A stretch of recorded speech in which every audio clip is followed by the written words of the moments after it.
Assalamualaikum. Melanjut obrolan soal muka cowok yuk.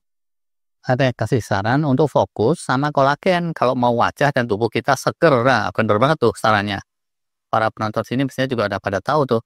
Kalau kolagen itu protein yang penting untuk jaringan ikat seperti kulit, tulang, tendon, ligamen, sendi, dan seterusnya. Dan dia itu pembikin seger, bikin kita kuat, elastis. Makanya di iklan sering banget tuh disebut-sebut. Tetapi untuk mendapatkannya itu ternyata nggak bisa sekedar minum suplemen terus urusan selesai. Kalau ember kosong ya bisa begitu, diisi air atau diisi pasir, diisi kerikil atau apapun, langsung aja keisi. Tapi tubuh kita bukan ember kosong.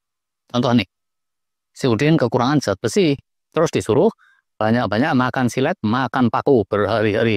Ujungnya zat besi dalam darah tidak bergeming, malah si Udinnya menjelma jadi pemain debus. Lah, mau ningkatin kolagen nggak bisa tuh, langsung nggak suplemen, begitu aja. Kita mesti meninjau bagaimana terbentuknya kolagen di tubuh kita. Kolagen di tubuh kita itu ya, praktis semuanya aja dibentuk sendiri oleh tubuh kita, 100%. Kalaupun kitanya diasup kolagen dari luar, asupan luar itu terus dibongkar dulu, jadi partikel asam amino yang lebih elementer gitu, terus menyusup masuk ke dalam sistem tubuh kita. Nah, udah di dalam, itu nasib-nasiban. Kalau situasinya kondusif, bisa dibentuk lagi jadi kolagen, tapi bisa juga dibentuk jadi protein jenis lain lagi sesuai kebutuhan. Kalaupun dibentuk kolagen, belum tentu juga terus kepake untuk bikin muka jadi segar, kulit jadi segar. Jadi, agar kolagen di tubuh kita itu memadai melimpah, ada cuma prasyarat nih. Prasyarat pertama, asupan kolagennya atau lebih tepatnya asupan unsur-unsur pembentuk kolagennya itu mesti memadai, mesti mencukupi. Yang kedua, mesti tercukupi juga faktor-faktor yang kondusif, pendorong, yang kencang untuk pembentukan kolagen di tubuh kita. Terus yang ketiga, itu mesti minim atau tidak ada faktor-faktor penghambat dan atau faktor pembelok, atau faktor lain yang prioritasnya lebih tinggi untuk mendapat sumber daya. Udah jelas apa belum nih ya? Yuk kita obrolin satu-satu. Pertama, soal kecukupan asupan kolagen atau lebih tepatnya asupan unsur-unsur pembentuk kolagen. Nah, bahan kolagen itu ya yang utama 3 macam asam amino yang lebih sederhana, yaitu glisin, prolin, dan hidroksiprolin. Nah, ya awam nggak usah pusing Pak ya sama nama-nama ini. Cuman unsur-unsur itu ada di sejumlah makanan. Antara lain tuh ya, kaldu tulang, ikan-ikan berlemak, daging dan lemak ikan, putih telur, kayak gitulah ya, sekedar beberapa contoh. Nah, asupan-asupan ini tentunya akan kondusif untuk pembentukan kolagen di tubuh kita, karena ya kolagen ini tidak bisa tercipta secara ajaib. Dia mesti disusun dari unsur-unsur pembentuknya itu. Yang kedua, mesti tercukupi faktor-faktor yang kondusif, pendorong, yang kencang untuk pembentukan kolagen. Terkait ini ada beberapa hal tuh yang sering disebut oleh para pakar. Pertamanya itu kecukupan vitamin C. Ya, kalau tubuh kita kekurangan vitamin C itu dipastikan pembentukan kolagen kronik. Kalau mau produksi kolagen optimal, asupan vitamin C-nya ini mesti lebih banyak dari yang dibutuhkan. Ini jadi catatan nih, bukan mesti banyak, tapi mesti lebih banyak dari yang dibutuhkan. Banyak pun kita asup, kalau kita bocor atau kebutuhannya menggila, lebih banyak dari asupannya, ujungnya kita bisa tetap kekurangan. Sedangkan, kalau kitanya nggak bocor, itu asupan vitamin C, nggak usah kelewat banyak pun, memadai.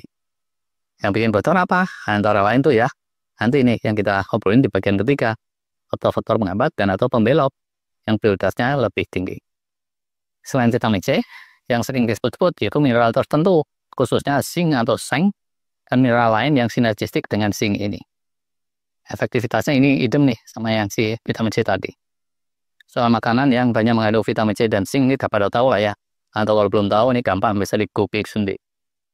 Ketiganya faktor kondusif penting itu tingkat hidrasi di tubuh kita.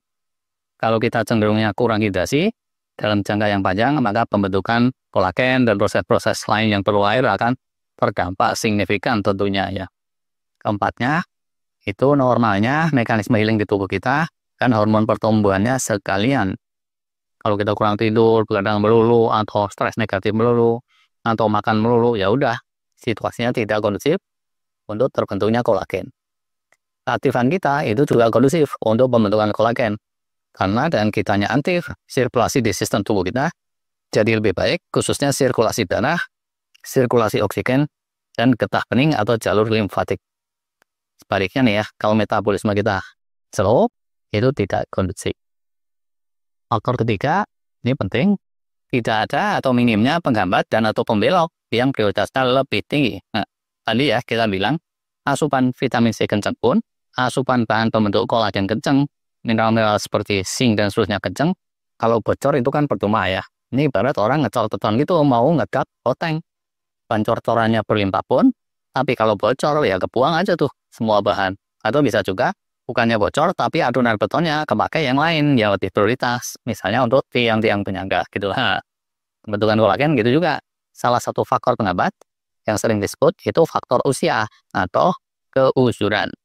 Nah, seiring meningkatnya keusuran ya udah pembentukan kolagen ini bakalan semakin slow, jadi gampang dinalar lah ya, gak usah diterangin lagi. Paparan hawa yang ekstrim gitu ya, ultraviolet berlebihan, itu juga ngaruh tuh. Paparan panas atau dingin yang berkepanjangan, atau yang lain-lain sumber stres negatif dari sekeliling, itu juga akan bikin kronik. Itu juga stres yang dari dalam tuh, juga bikin gala giba. Bisa inflamasi kronis, itu bikin bocor juga. Radikal bebas, oksidatif stres, reaktif oksigen spesies, dan seterusnya ya. Itu bikin segenap sumber daya akan kesedot ke arah lain. Masalahnya tuh ya, dan gitu-gitu itu kalau didiamin, ya merusak. Sehingga dia akan jadi prioritas untuk diredam oleh tubuh kita dan amat menyedot sumber daya. Kalau sekali sih, ya udahlah, nggak apa-apa. Tapi kalau kejadiannya terus-terusan, dalam jangka panjang, karena pola makan dan pola hidup kita yang nggak bagus, ujungnya pembentukan kolagen akan keteteran. Yang prioritas lagi itu kalau kestabilan genetik kita goyah.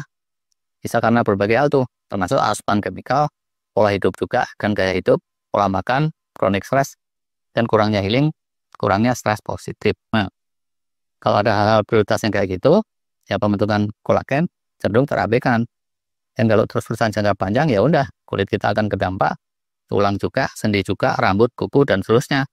Kita pun jadi kurang seger, kurang glowing, muka juga jadi cepet cowong kayak gitu. Singkat cerita, kalau sudah jadi pengetahuan umum bahwa kolagen itu kuncinya untuk bikin kita seger dan glowing, anti muka cowong dan seterusnya, tapi untuk memenuhinya di dalam tubuh kita, itu bukan urusan yang gampang. Itu deh. Terima kasih.